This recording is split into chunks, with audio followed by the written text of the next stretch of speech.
here we are now, and we're looking at this idea of what's covered on the final exam. What do you need to be aware of, clear on, clear up any concerns that you have.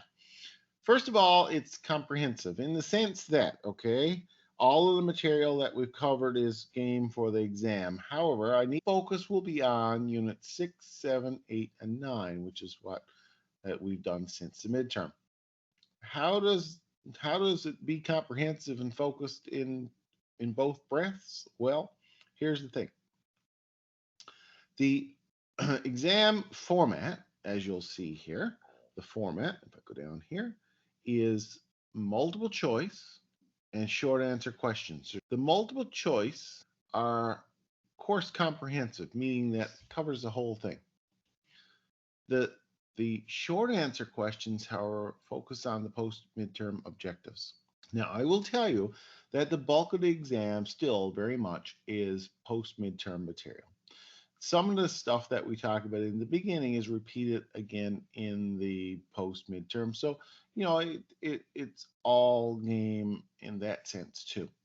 But you really need to focus in on these particular units here. And if you're familiar with the stuff that we covered to start with, you should be all good. In terms of what the key issues that we've dealt with are, I have a bunch loaded down here in terms of each of the key areas. So we defined communications and why communications by the strict chain of command is often ineffective. Some of the challenges with communications. We talked about barriers to effective communications.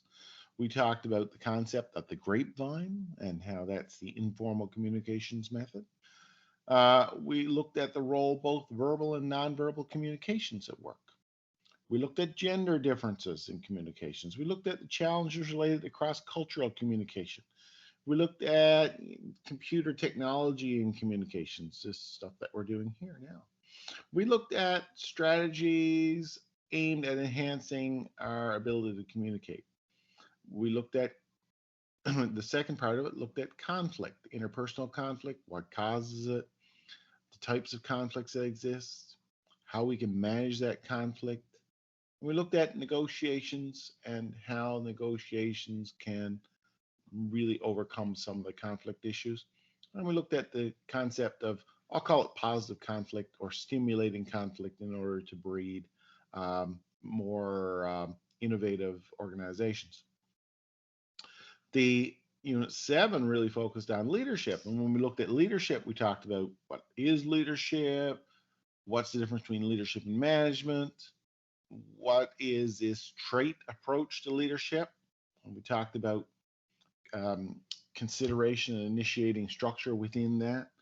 We talked about Fielder's contingency model, House's path goal theory, the concept participative leadership, transformational leadership, charisma, and the merits of developmental leadership and international leadership like global strategies, leadership, this sort of thing. And some of the replacements for leadership, neutralizers of substitutes. We talked about that.